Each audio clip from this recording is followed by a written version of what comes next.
Libo-libong trabaho naman ang inaalok ng pamahalaan sa ilalim ng Government Internship Program ngayong taon.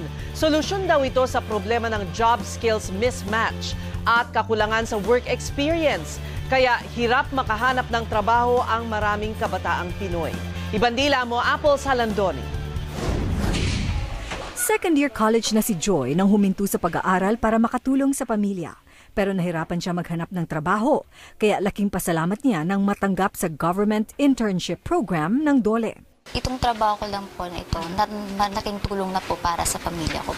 Graduate naman ng 2-year course si Resty. Hindi siya matanggap-tanggap sa trabaho dahil kulang sa work experience, kaya nag-apply muna siya bilang government intern. Matututo ka po sa paggamit ng computer, like sa mga paperworks po. Sa datos ng Philippine Statistics Authority, aabot sa kalahati ng mga walang trabaho sa bansa ay nasa edad 15 hanggang 24. Kakulangan ng job experience at job skills mismatch ang karaniwang dahilan. Kaya inilunsad ng DOLE ang programa para magsanay ang mga kabataan sa pagiging profesional sa trabaho.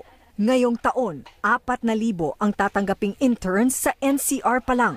To expose yung ating mga bata sa world of work para magkaroon sila ng work experience.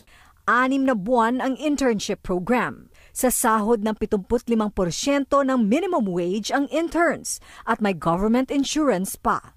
Pero dapat na sa edad 18 hanggang 25 taong gulang. Ayon sa DOLE, mahalaga sa mga employer ang pagiging masipag na empleyado, may tamang pag-uugali at pursigilong magampanan na maayos ang trabaho.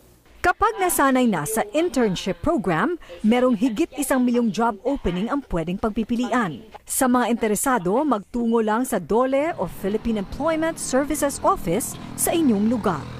Apple Salandoni, ABS-CBN News.